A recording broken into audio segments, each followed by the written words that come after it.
Fala galera, bora para mais uma resolução de exercício e já vai deixando aquele like esperto aí para fortalecer o canal. Então, bora lá.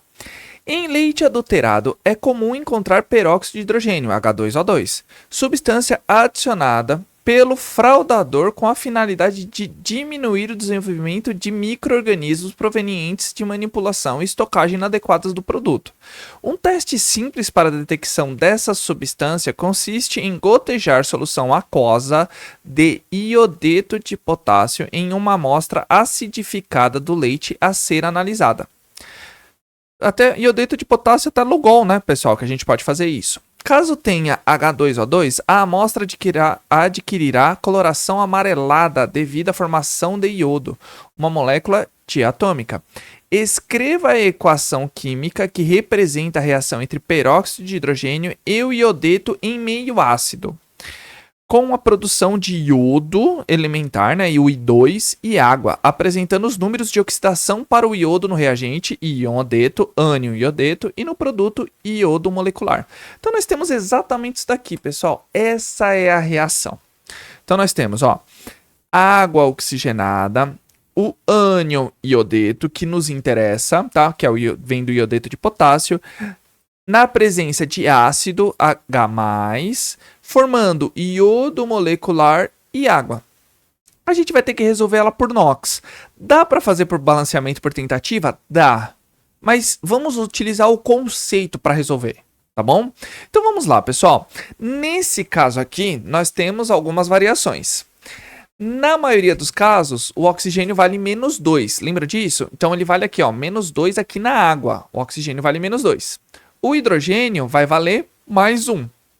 Ele, como não tem hidreto aqui, então ele vale +1. Só que nós temos o oxigênio aqui do H2O2, que é água oxigenada, peróxido de hidrogênio. Então ele vai sofrer uma mudança, porque o NOx dele, pessoal, da água oxigenada, ou seja, do oxigênio da água oxigenada, é -1. Tá bom?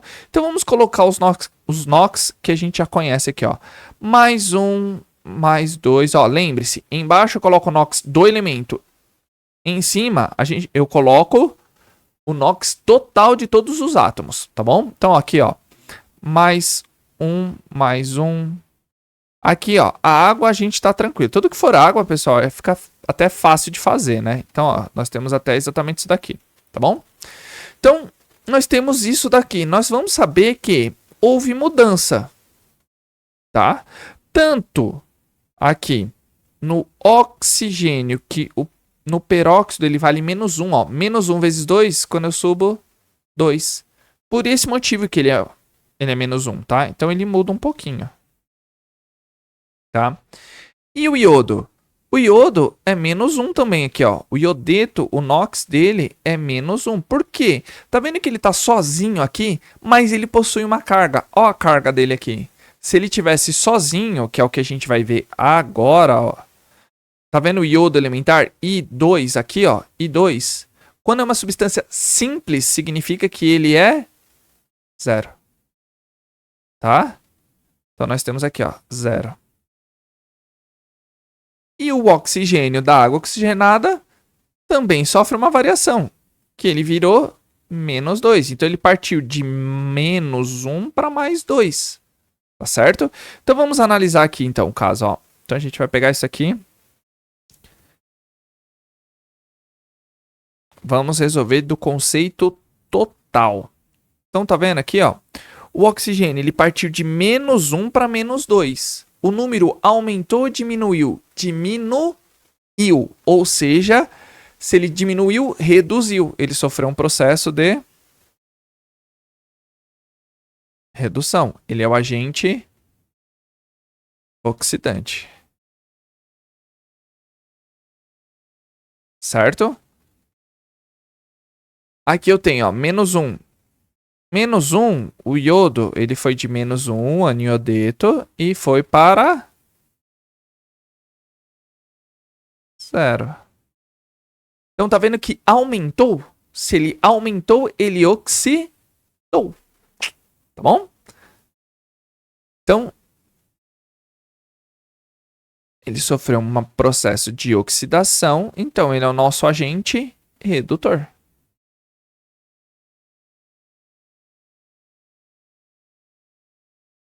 Tá legal?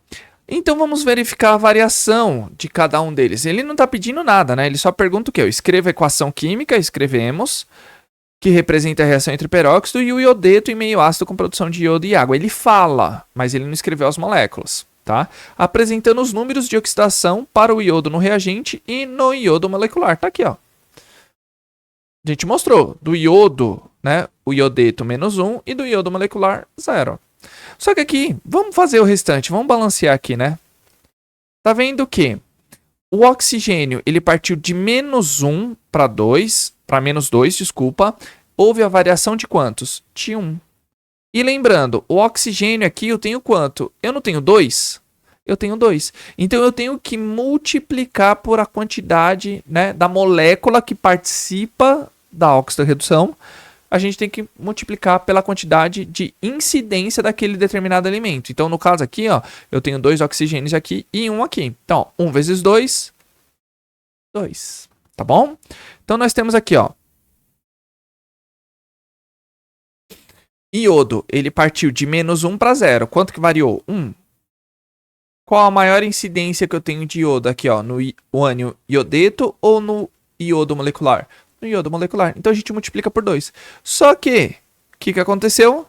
Nós conseguimos simplificar os dois. Tá bom? Conseguindo simplificar os dois, ó. 2 dividido por 2 vai ser igual a 1. Eu tenho que fazer a divisão lá também, no outro, ó. 2 dividido por 2 igual a 1. Ah, mas não precisava fazer tudo isso. É sempre bom. Tá? Realmente, não precisava. Mas é sempre bom. Tá bom? Porque quando precisar, a gente vai esquecer. Tá certo? Então, o que a gente vai fazer? A gente vai inverter. Onde a gente tiver, ó, o 1 do oxigênio, eu vou colocar onde tiver a maior quantidade de iodo. Tá? Que vai ser obrigatoriamente aqui, ó. 1 do oxigênio. E 1 do iodo, eu vou ter que colocar na frente da onde tiver a maior quantidade de oxigênio, das moléculas que participaram. Eu vou ser obrigado a colocar aqui.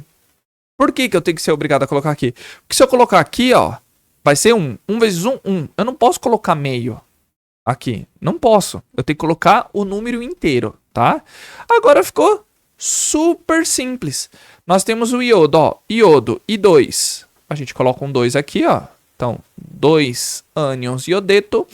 E agora, pessoal, tá vendo que muitas vezes teve um exercício aqui, uns 2, 3 para trás, que para balancear, a gente já sabe que para balancear o último é o oxigênio, o penúltimo é o hidrogênio, antepenúltimo qualquer outro. Só que nesses casos, quando envolve cargas, tá? Quando envolve cargas, a gente vai ter que fazer o quê aqui, ó? A gente tem que pensar da seguinte maneira. Tá vendo que o oxigênio nos reagentes já está balanceado? Eu tenho 2. Então eu vou ter que fazer o que aqui, pessoal? Eu vou ter que colocar um 2 aqui, ó. Porque, ó, 1 vezes 2, 2. 2 oxigênios. Porque o hidrogênio eu tenho em 2. Tá? Em 2 moléculas. Aqui eu só tenho oxigênio em uma. Então, nesses casos, a gente pode inverter. Serão todos os casos? Não. Mas nesses casos, a gente pode inverter. Tá bom? Agora, a gente só contar quantos hidrogênios eu tenho aqui, ó. 2 vezes 2, 4. 1 vezes 2, 2. Então, quantos hidrogênios que eu tenho que ter aqui? 2. Ficaria muito mais fácil também, às vezes, por tentativa? Sim. Mas a tentativa a gente pode sofrer um pouquinho aí. Então, tá aí mais um balanceamento. Então, apresentando os números de oxidação do iodo, tá tudo certinho. Aí, beleza, pessoal? Até que são exercícios um pouco mais tranquilos, né? Mas nada que a gente não resolva. Então, sem mais delongas, se tiver com dúvida, volta o vídeo aí, coloca aí nos comentários, que assim que eu visualizar, eu já tiro a dúvida de vocês. E se você chegou até aqui, também coloca aí nos comentários para engajar. Hashtag exatamente química ou hashtag balanceamento por NOx. Tá bom, pessoal? E é claro que eu tenho que agradecer todo o apoio e todo o carinho de vocês. Vocês estão curtindo, compartilhando, comentando. O YouTube entende que vocês estão gostando e começa a divulgar para mais e mais pessoas. E eu convido a você a ser membro. Por apenas R$ 2,99 por mês, você tem acesso antecipado a todos os vídeos aqui do canal. E ajuda a comunidade exatamente a crescer cada vez mais. Tá certo, pessoal? Então, aquele abraço. Valeu!